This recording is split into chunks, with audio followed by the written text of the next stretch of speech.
Good morning. We're going to change the front brake disc pads and the wear sensor on this 2018 BMW 1 Series. It's the F20 model. Before you jack the car up, just loosen off the wheel nuts. The jacking point for the car is underneath the front door and it looks like this. Turn the wheel so that the rear of the wheel whose brake pads you're changing are facing outwards so you can get to the caliper easily.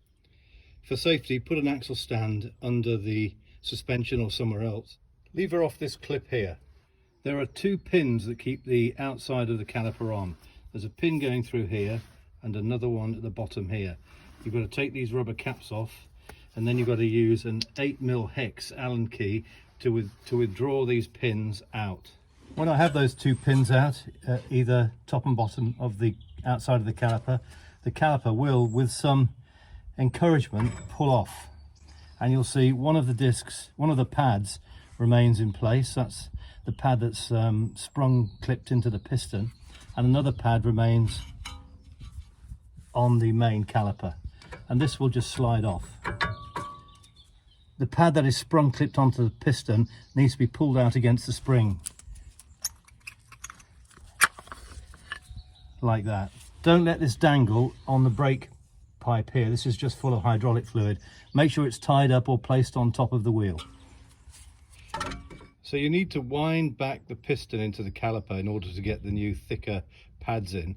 I'm using a pucker brake wind back tool, but you can use a G-clamp with a bit of wood or even a screwdriver and lever it in, but you've got to be careful. You can easily damage that rubber, that piston, and you don't want to wind it back too far, only so it's flush with the caliper. When you wind back the brake piston, you may push fluid out the reservoir, so do put some cloth around the reservoir. In fact, I'm going to take a little bit of that fluid out with this baster. Hope the wife doesn't mind me using the turkey baster. I'm going to pull out some of that fluid so it doesn't overflow. Let's put the first pad in. I put a little bit of grease either end so it comes out easily next time. It's just going to go onto here. I'm just going to tap it into place.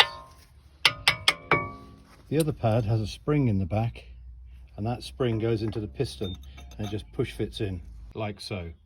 Then we're going to just push this back into place on the other half of the caliper. Next job is to put these pins back into here. Finally, you've got to put back this clip to hold everything in place. You may need the encouragement of a screwdriver just to flick that into place, like that.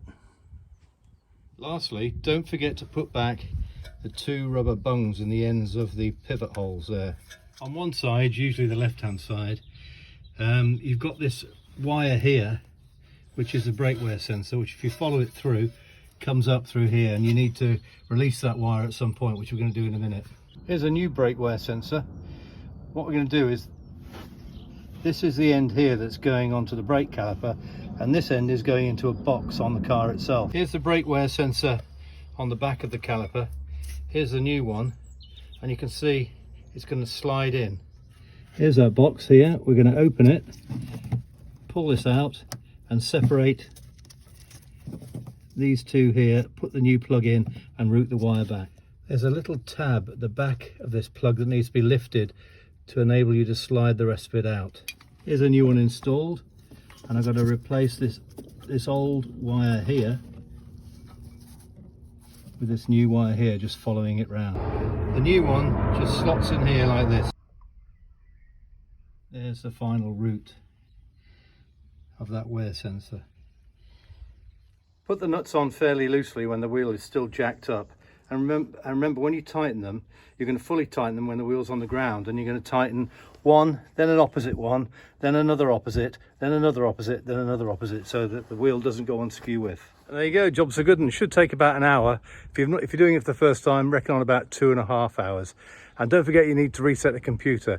I won't show you how to do that here because every car's a little bit different. Look at your owner's manual. Good luck.